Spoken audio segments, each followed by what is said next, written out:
आज की इस वीडियो में मसला का जो उन्वान है वो है कि माह ज़िलहिज्जा की चाँद नज़र आ जाने के बाद नाखून, बाल, जिस्म के दीगर ज़रूरी बाल को साफ़ करना, काटना अज़्र शरअ कैसा है, इसका क्या हुक्म है। तो ये मसला अच्छी तरह जान ले, लोग कन्फ्यूज़न के शिकार होते हैं। फ़ुक़हा किराम फरमाते हैं कि ज़िलहिज्जा के चाँद नज़र आ जाने के बाद जिस्म के गैर ज़रूरी बाल हो, चाहे सर के बाल हो, एक मुश्त से ज़ायद दाढ़ी हो, नाखून हो, इनको नहीं काटना चाहिए। चाहे मर्द हो औरत हो, हर एक के लिए ये मसला सेम है, बराबर है। इतनी बात ज़रूर है कि अगर किसी का, जैसा कि रिवायत में है, उम्मुल मुमिनीन हज़रत उम्मे सलमा रज़ी अल्लाह ताला अन्हा फरमाती हैं कि जनाब रिसालत मआब सल्लल्लाहु अलैहि वसल्लम इरशाद फरमाते हैं कि कुर्बानी के अय्याम में अगर किसी का कुर्बानी करने की नीयत हो तो ज़िलहिज्जा के पहले अशरे में बाल, नाखून वग़ैरह वो ना काटे। और एक रिवायत में इसकी सराहत भी मौजूद है कि ज़िलहिज्जा की पहली तारीख से, यानी चाँद नज़र आने के बाद से जब तक बंदा कुर्बानी न कर ले उस वक़्त तक अपने सर के बाल, नाखून, जिस्म के दीगर जो है ना हिस्से से खाल वग़ैरह को नहीं काटना, नहीं साफ़ करना चाहिए।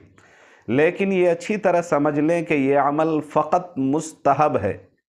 एक बार और अच्छी तरह समझ लें, मुस्तहब अमल है, ये फ़र्ज़ और ज़रूरी नहीं है। मतलब ये है कि अगर हमारी कुर्बानी करने की, मेरी ख़ुद की कुर्बानी करने की नीयत है और ज़िलहिज्जा के चाँद नज़र आ जाने के बाद कुर्बानी करने से पहले जो 10 अय्याम हैं, इसके बीच में अगर किसी दिन हमारे बाल, नाखून वग़ैरह काट लेते हैं तो इससे हमारी कुर्बानी नहीं होगी या कुर्बानी का सवाब नहीं मिलेगा।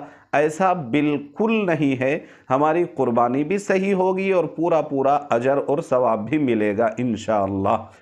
लेकिन नहीं अगर काटेंगे तो ये मुस्तहब है, अच्छा अमल है।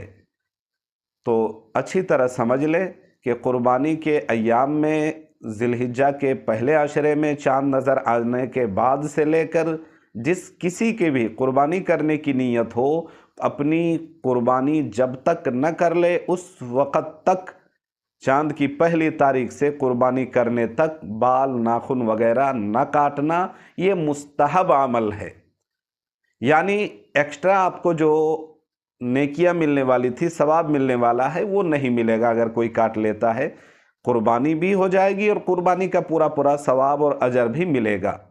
लेकिन ये बात ज़हन नशी हो कि अगर किसी के शर्मगाह के बाल, मोए ज़ेरे नाफ, नाखून वग़ैरह 40 दिन से ज़ायद हो गए हों और बंदे ने काटा नहीं है, साफ़ नहीं किया है, तो इस सूरत में अगरचे ज़िलहिज्जा के अय्याम, कुर्बानी के अय्याम ही क्यों न चल रहे हों, ज़िलहिज्जा की चाँद जो है न पहली तारीख हो या चाँद नज़र आने के बाद कुर्बानी करने से पहले पहले इसके बीच में भी अगर 40 दिन हो गए और गैर ज़रूरी बाल बंदे ने साफ़ नहीं किया है तो इस सूरत में अब उसको साफ़ करना ज़रूरी है, अगरचे ये मुस्तहब अमल बंदे से टूट जाए या छूट जाए। उम्मीद है कि आप समझ गए होंगे। अल्लाह ताला सही समझ कर अमल की तौफीक दे।